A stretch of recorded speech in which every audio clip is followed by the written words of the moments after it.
welcome to Get Fruitful Conversations. I'm your host, Anwyn Cooper, and if you're interested in growing a passion-fueled, purpose-driven enterprise and believe that business can be a force for greater good, then this is the podcast for you. Each episode, I'll be talking with inspiring entrepreneurs and inviting them to share how they're pioneering new ways of working to create more prosperity and positive impact for people and the planet. We'll be bringing you fresh insight and practical actions to generate more income and impact through your own business. Our purpose is to give you new perspectives on how to align your vision to a bigger mission in a way that fulfills your personal potential while also generating a longer lasting legacy and more value for all. So thanks for tuning in. I'm delighted you're here to listen. Now let's get fruitful with today's conversation.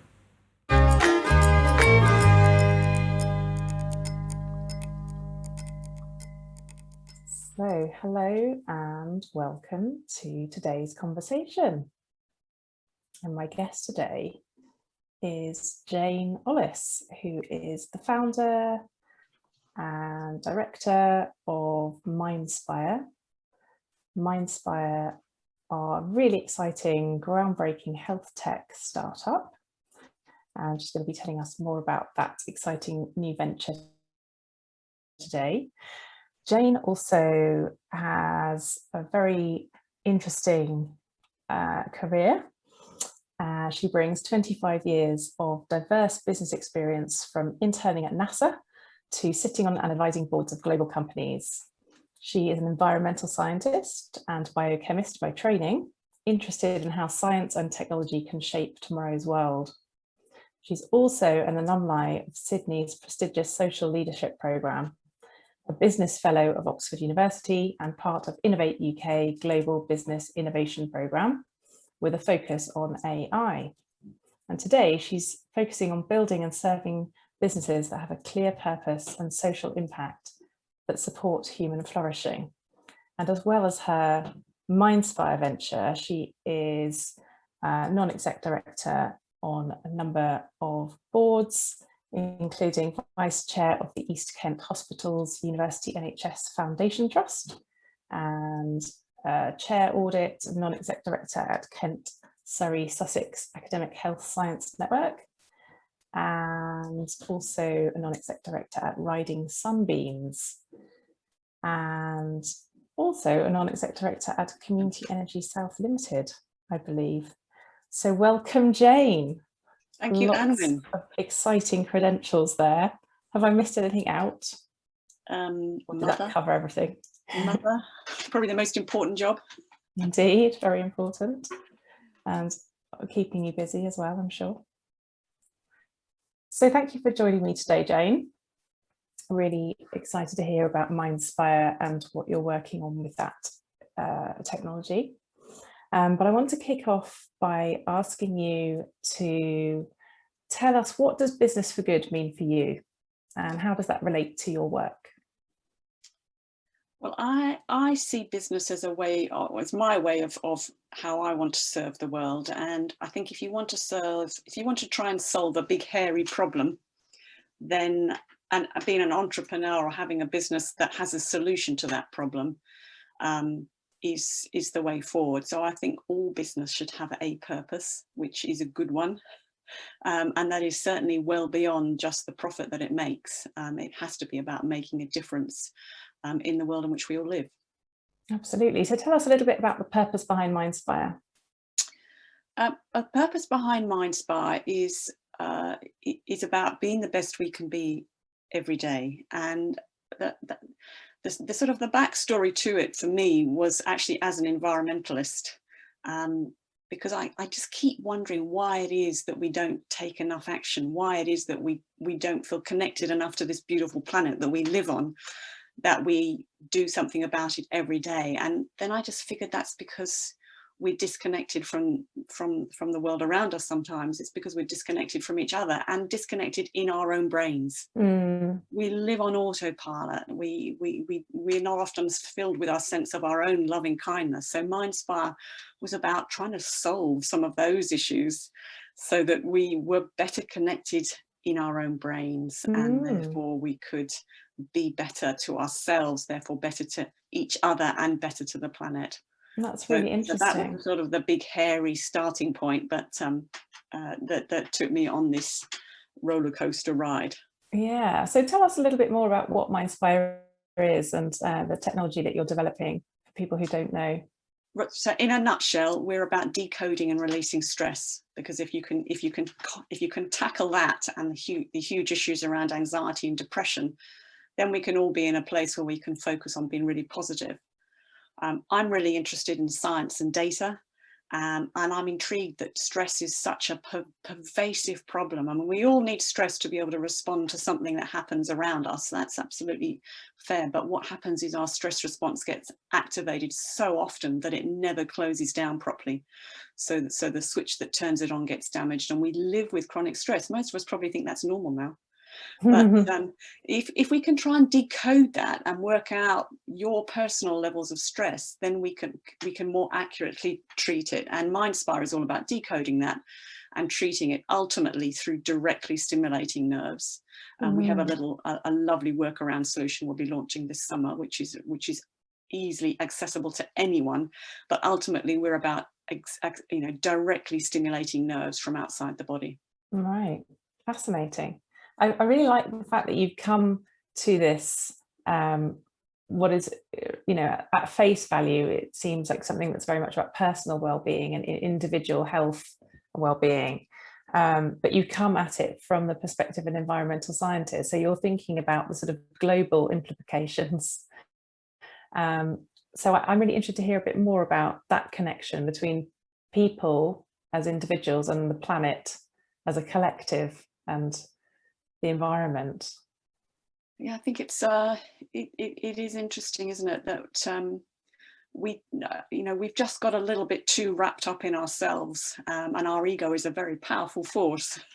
And the world that we live in talks about success in dimensions of the jobs we hold, the status that we can give to ourselves, and that sometimes doesn't serve us well, and we forget some of the absolute cause of what it is to be truly human and to reach our true human potential. And they are not about acquiring wealth and status. They're about how we serve each other. It's always about what flows from us, not what flows to us. But we seem to have got that a little bit out of kilter. Yeah. So the more resetting and rebalancing that we can do, and acknowledging we are all here to serve, then the world will be better for it.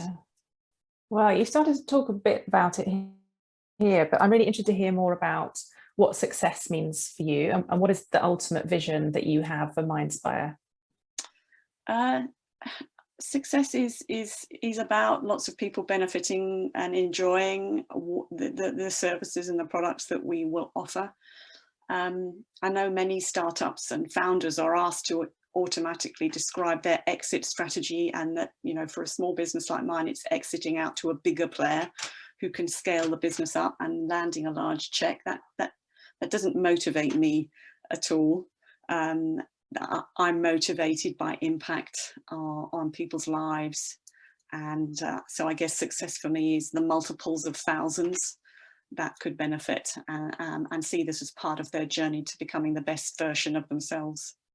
And do you want this to be something that becomes very mainstream? It's a technology that everybody has access to, or is Absolutely. it really going to serve a certain sort of person?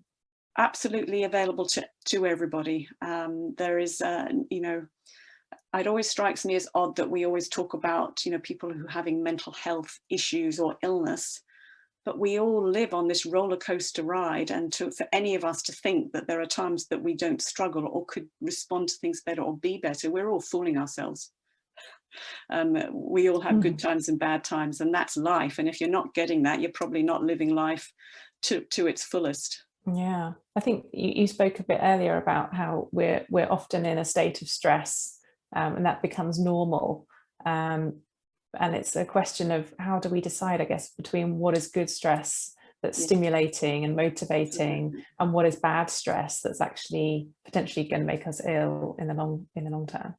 So does the technology enable people to sort of define that balance and get clarity on when they're becoming sort of overstressed and that stress is sort of tipping from a good stress into a bad stress. Is that something that it can help with? Yes, indeed. I mean, there are always going to be symptoms that you'll experience. So if you're not sleeping well, if you're not enjoying life, if you haven't got any energy, if you get angry at something or frustrated that you think, I should be able to deal with that a bit better. There are lots of symptoms around, signs that you can go, maybe I'm just not quite, maybe I'm a bit stressed. What we're really interested in is are the biomarkers of stress that we can see. We're focusing on biomarkers in heart rate patterns as our starting point.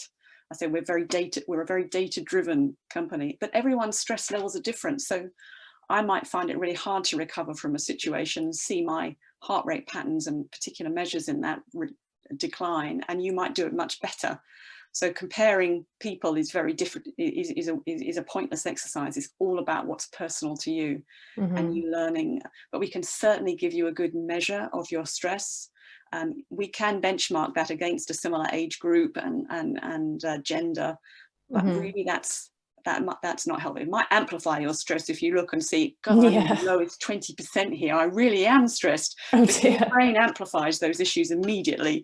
So it needs to be dealt with in a way that's, what's personal to you. But certainly symptoms of stress are not feeling great. Tummy pains, headaches, things that just you should pay attention. We can all pay a bit more attention to. So how did you come up with the idea in the first place? Where did it come from? Tell me a bit about the story and the journey that you went on. I spent a couple of years working for an American sort of in the wearable space, a startup. I've never worked for an American startup again. They have a very different value set, the founders and entrepreneurs in the States. And I realized I wasn't a great employee anymore. I was sort of old enough and, got enough grey hair to have a very clear set of values. And I started to think about how I could serve the world with the knowledge and experience and the networks that I had.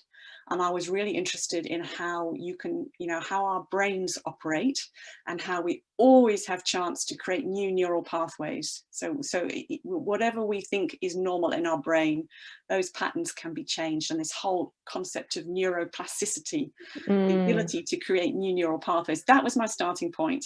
And I went to talk to a professor for medical innovation, a wonderful colleague, about this concept of how we could set new neural pathways to address these issues. And he just kept shaking his head at me as I was going through this. And I just thought, I'm onto something really bad. I know I'm clearly wasting his time, but I didn't realize at the end, he just went, Jane, that is brilliant.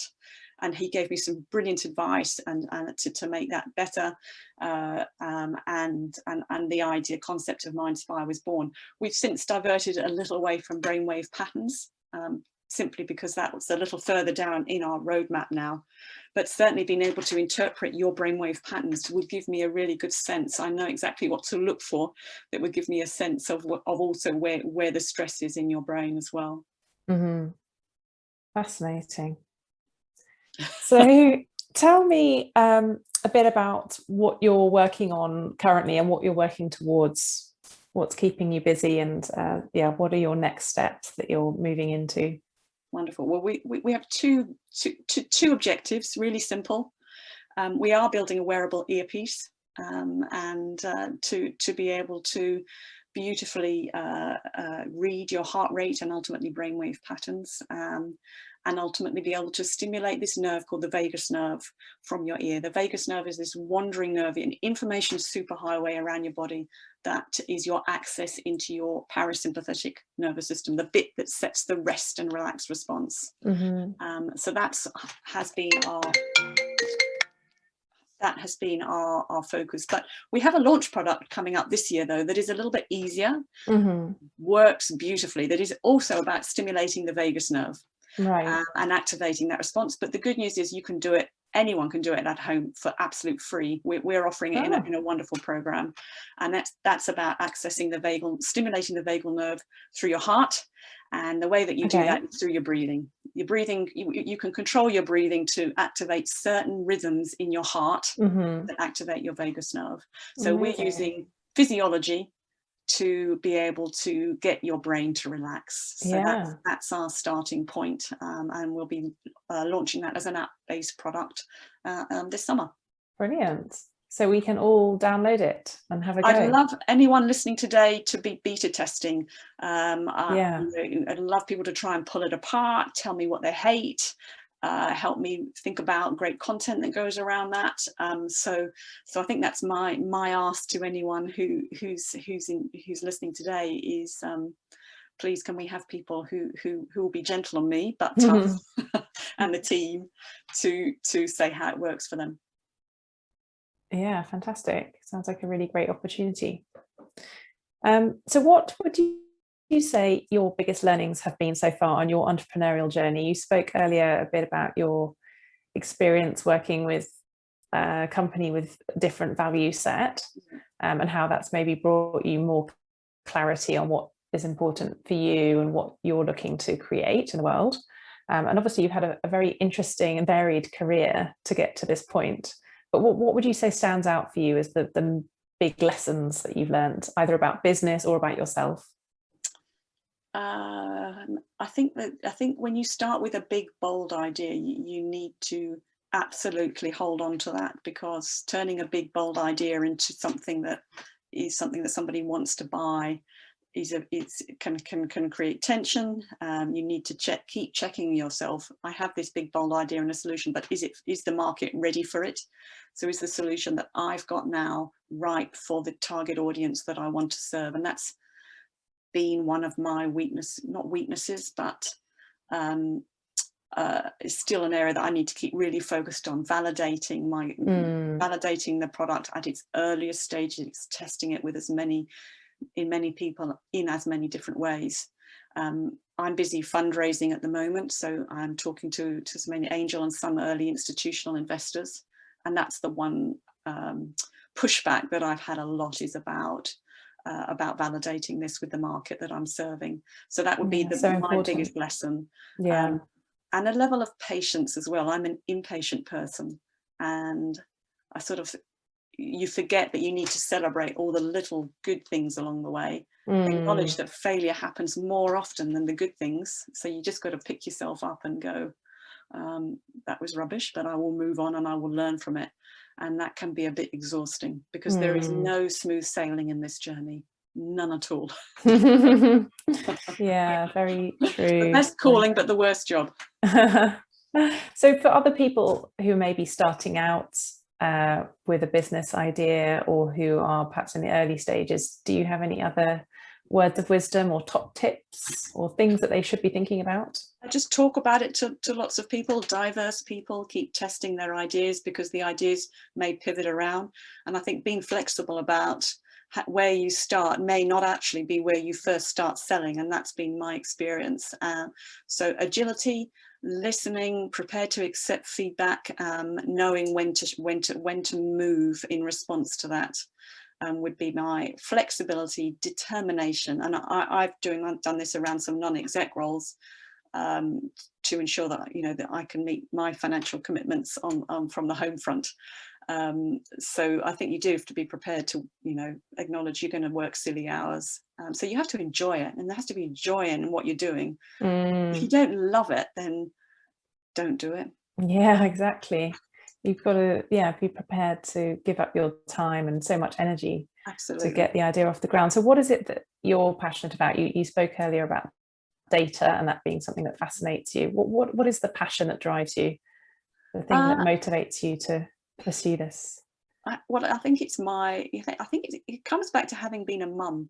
And and as a mother yourself, you just have this outpouring of love, and you realize that love is a very powerful energy and a very powerful force for good. And this is and it's abundant. And that the more, and then you can spread it around. So I guess I'm just motivated by the energy that brings, and wanting to serve the world in the best way that I can, as I have in my role as a mother. And this is my expression of that. I love that. It's given me goosebumps listening to you say that. It's really powerful. Thank you for sharing. So who or what has inspired you along the way? Do you look at other entrepreneurs or business leaders or companies and take inspiration from what they're doing? Or books that you've read maybe, or films that you've watched? Where do you draw inspiration from? Well, I can tell you where I don't draw inspiration from, and then that might narrow it down. So I sit in sort of the mental health tech space, and I see a lot of companies, particularly still Silicon Valley based, that just seem to be able to access pots and pots of capital. And sometimes I can't quite see their USB or USP, not USB, USP. Yeah, well, they may well have USBs as well, with lots of data stored on. That doesn't resonate for me. I'm motivated by people who set up businesses because they've got a great, powerful story. It might not be their own story, but a story, and that are purpose driven, and they use that to bring their business to life, because a business is made up of people at the end of the day, isn't it? And the story of the founders, to me, is more important. Yeah, definitely. Maybe we could talk a little bit about people, actually, because I know that you've brought together a really talented, amazing team to support you with MindSpire. Maybe talk to us a little bit about how you've developed that team. Where have you brought these people from? How have you come across them, and how are you developing that team? I think I am old and ugly enough and got enough grey hair to know what I don't know. And I realised when I started on this journey that I really didn't know a lot. I had this idea. I thought I knew a lot about business. I really did. I thought I know a lot about what I'm doing. And when it came to it, I'm great at the big picture. But when it came down to any of the details, any of the specialty sets of knowledge, I was actually pretty weak, and still am. So I think in looking for people to join, it was very much about, these are some very specific skill sets that are needed, and I don't have them all yet. And I'm also about having joy in work and fun in work. So people who just, we can not take ourselves too seriously, have a big mission, a big goal, but fun in work, being curious about what we're doing. Supporting each other. It's all, my role is to make everyone's light shine as brightly as it can. That's, to me, what being a good leader is. And having other people occasionally reflect that back is also very helpful, because there are times that I go, I think I'll just give up now. And then someone will say, Jane, you're doing good. You're lovely in the way that you talk to people. I don't know, it just takes a few really nice, just short bits of feedback to go, and then you go, right, I'll carry on. I will carry on. Yeah, very true. So what do you feel that you're still learning at the moment, or what are the things that you would like to learn next on your journey? I am very comfortable around some of the science, the technology, the data. I'm learning more about some of the potential ways that we'll use machine learning algorithms to give us more insights into our data. Where I am still feeling more vulnerable is around the getting the proposition really, really clear and making it a beautiful user experience, so that it's simple, effortless, convenient, impactful. And so that resource set around the user experience and taking that all the way through to a sale is still feels a bit of a grey area. So important, isn't it? Because if you don't have users, well, you don't really have a business, do you? And obviously you're all about impact, so you want to be seeing the results of people engaging with it. Absolutely, they'll sell it. And to do something at scale, which is very much the intention, also means having all the right infrastructure in place to be able to build a business at scale. So I'm very conscious on that piece as well. Yeah, brilliant. So in our last few moments, I just want to ask you if you have anything else you'd like to share, any final words of wisdom or thoughts that you'd like to leave us with? Otherwise, I will ask you to share your contact details and how people can get in touch. I think my last reflection is, we're on this planet for a short time, and if you've not taken time just to take stock of how you're living your life, and whether you just go to work because that is the assumption that that is what you should do, and there's an idea that's lurking in the back of your mind about a business that you'd like to do, then just don't sit on it. Just tear it out, put it in front, give it some shape, and try it, and not waste the opportunity that you might have. So that would be my. Yeah, I love that. Seize the day. Carpe diem. Thank you, Jane. So before we go, how can people find out more about MindSpire or get in touch with you? Do you want to just share your web address or any social media links and things? So at mindspire.co.uk, and we have obviously a LinkedIn page where I will be posting a lot more content as we get further on our journey. We're also on Twitter, or I'm on Jane.Ollis at mindspire.co.uk. Brilliant. Thank you again so much. It's been really great. Very welcome. Thank you, Anwin, for the invitation. You're welcome. I'm going to stop there. Thanks for joining us, everyone, and listening today. Thanks for listening in to today's Get Fruitful conversation. If you've enjoyed what you've heard, I invite you to give us a 5-star rating, leave a review, subscribe to the podcast, and tell your friends and colleagues to check it out too. This will help us reach a wider audience and make sure you don't miss out on future episodes. If you'd like to get in touch, connect with other like-minded people in business, and continue conversations about topics discussed here, then I'd love you to come and find our community online. It's free to join us.